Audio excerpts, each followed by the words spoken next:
ಬೆಂಗಳೂರಿಗರಿಗೆ DCM water shock. ನೀರಿನ ದರ ಏರಿಕೆ ಮುನ್ಸೂಚನೆಯನ್ನ ಡಿಕೆ ಶಿವಕುಮಾರ್ ಕೊಟ್ಟಿದ್ದಾರೆ. ಎಲ್ಲ ಫ್ರೀಯಾಗಿ ಕೊಡೋದಕ್ಕೆ ಆಗಲ್ಲ, 1 ಪೈಸೆ ಏರಿಕೆಯಾದ್ರೂ ಬಿಲ್ ಕಟ್ಟಬೇಕು ಅಂತ ಬೇಸರ ವ್ಯಕ್ತಪಡಿಸಿದ್ದಾರೆ. ಮುಂದಿನ ವಾರವೇ ನೀರಿನ ದರ ಏರಿಕೆ ನಿರ್ಧಾರ ಸಾಧ್ಯತೆ ಇದೆ. ಈ ಕುರಿತ ವರದಿ ಇಲ್ಲಿದೆ. ಬೆಂಗಳೂರಿಗರಿಗೆ ನೀರಿನ ದರ ಏರಿಕೆ ಶಾಕ್. ನೀರಿನ ದರ ಏರಿಕೆ ಮುನ್ಸೂಚನೆ ಕೊಟ್ಟ ಡಿಸಿಎಂ. ಮುಂದಿನ ವಾರವೇ ನೀರಿನ ದರ ಏರಿಕೆ ನಿರ್ಧಾರ. ನೀರಿನ ದರ ಏರಿಕೆಯ ಬಗ್ಗೆ ಡಿಸಿಎಂ ಡಿಕೆ ಶಿವಕುಮಾರ್ ಈ ಹಿಂದೆ ಮುನ್ಸೂಚನೆ ಕೊಟ್ಟಿದ್ರು. ಇವತ್ತು ಮತ್ತೆ ದರ ಏರಿಕೆ ಫಿಕ್ಸ್ ಅಂತ ಸೂಚಿಸಿದ್ದಾರೆ. ಬೆಂಗಳೂರಿನಲ್ಲಿ ದರ ಏರಿಕೆ ಅನಿವಾರ್ಯ ಅಂತ ಡಿಸಿಎಂ ಡಿಕೆ ಶಿವಕುಮಾರ್ ದರ ಏರಿಕೆ ಮುನ್ಸೂಚನೆ ಕೊಟ್ಟಿದ್ದಾರೆ. ಜಲಮಂಡಳಿ ಮತ್ತು ಬಿಬಿಎಂಪಿ 2 ಇಲಾಖೆಗಳ ಜೊತೆ ಸಭೆ ಮಾಡಿ ದರ ಏರಿಕೆಯ ಬಗ್ಗೆ ಅಧಿಕಾರಿಗಳು ವರದಿ ಸಲ್ಲಿಕೆ ಮಾಡಲು ಸೂಚಿಸಿದ್ದಾರೆ. ಮುಂದಿನ ವಾರ ದರ ಏರಿಕೆ ವರದಿ ಸಲ್ಲಿಕೆ ಆದ ಮೇಲೆ ಎಷ್ಟು % ಏರಿಕೆ ಮಾಡಬೇಕು ಅಂತ ನಿರ್ಧಾರ ಆಗಲಿದೆ.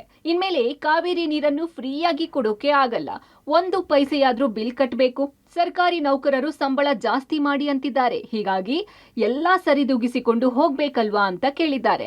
ಮುಂದಿನ ವಾರ ನೀರಿನ ದರ ಹೆಚ್ಚಿಸುವ ಸುಳಿವು ಕೊಟ್ಟಿದ್ದಾರೆ. BWSSBಗೆ ವರ್ಷಕ್ಕೆ 1,000 ಕೋಟಿ ರೂಪಾಯಿ ಲಾಸ್ ಆಗ್ತಾ ಇದೆ. ನಮ್ಮೆಲ್ಲ ಬೋರ್ಡ್ ಅವರೆಲ್ಲ ಹೋಗಿ ಎಲ್ಲ ನಮ್ಮ ಶಾಸಕರುಗಳನ್ನೆಲ್ಲ ಭೇಟಿ ಮಾಡಿ ಅವರೆಲ್ಲ ರಿಕ್ವೆಸ್ಟ್ ಮಾಡ್ಕೊಂಡಿದ್ದಾರೆ.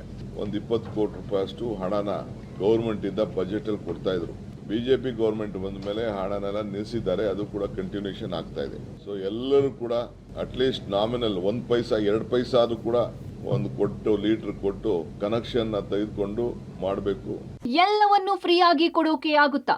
ಗ್ಯಾರಂಟಿಗಳಿಂದ ಬೇಸರಗೊಂಡ್ರ ಡಿಕೆಶಿ. ಪಂಚ ಗ್ಯಾರಂಟಿಗಳ ಬಗ್ಗೆ ಸ್ವತಃ ಡಿಸಿಎಂ ಡಿಕೆ ಶಿವಕುಮಾರ್ ಬೇಸರದ ಮಾತುಗಳನ್ನಾಡಿದ್ದಾರೆ. ಎಲ್ಲ ಫ್ರೀಯಾಗಿ ಕೊಟ್ಟರೆ ಸರ್ಕಾರ ಹೇಗೆ ನಡೆಯಬೇಕು ಎಂದು ಪ್ರಶ್ನಿಸಿದ್ದಾರೆ. ಪೆಟ್ರೋಲ್ ಬೆಲೆ ಡೀಸೆಲ್ ಬೆಲೆ ಆಯ್ತಲ್ಲ, ಆ ಪೆಟ್ರೋಲ್ ಬೆಲೆ ಡೀಸೆಲ್ ಬೆಲೆ ಆದ್ಮೇಲೆ ಎಲ್ಲ ಬೆಲೆ ಜಾಸ್ತಿ ಆದಂಗೆ ಪವರ್ ಬೆಲೆ ಜಾಸ್ತಿ ಆಗ್ತಾನೆ ಇದೆ. ನಮ್ಮ ಸರ್ಕಾರ ಬೆಲೆ ಪವರ್ ಬೆಲೆ ಲೆಕ್ಕ ಹಾಕ್ಬಿಟ್ಟು ಕಡಿಮೆನೂ ಮಾಡಿಲ್ವ ನಾವು?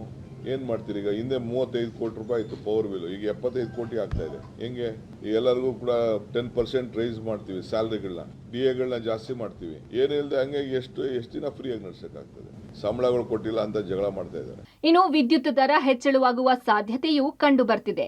ವಿದ್ಯುತ್ ದರ ಏರಿಕೆಗೆ 5 ವಿದ್ಯುತ್ ಕಂಪನಿಗಳು ಪ್ರಸ್ತಾವನೆ ಸಲ್ಲಿಸಿವೆ. 3 ವರ್ಷದ ದರ ಏರಿಕೆಯನ್ನು ಈಗಲೇ ಪ್ರಕಟಿಸಿ ಎಂದು ಮೊರೆ ಇಟ್ಟಿವೆ. ಮೆಟ್ರೋ ದರ ಏರಿಕೆ ಪ್ರಸ್ತಾವನೆ ಮಧ್ಯೆ ನೀರಿನ ದರ ಏರಿಕೆ ಬೆಂಗಳೂರಿಗರಿಗೆ ಶಾಕ್ ತಂದೊಡ್ಡಿದೆ. Lokesh Kodagadala, public TV, Bengaluru.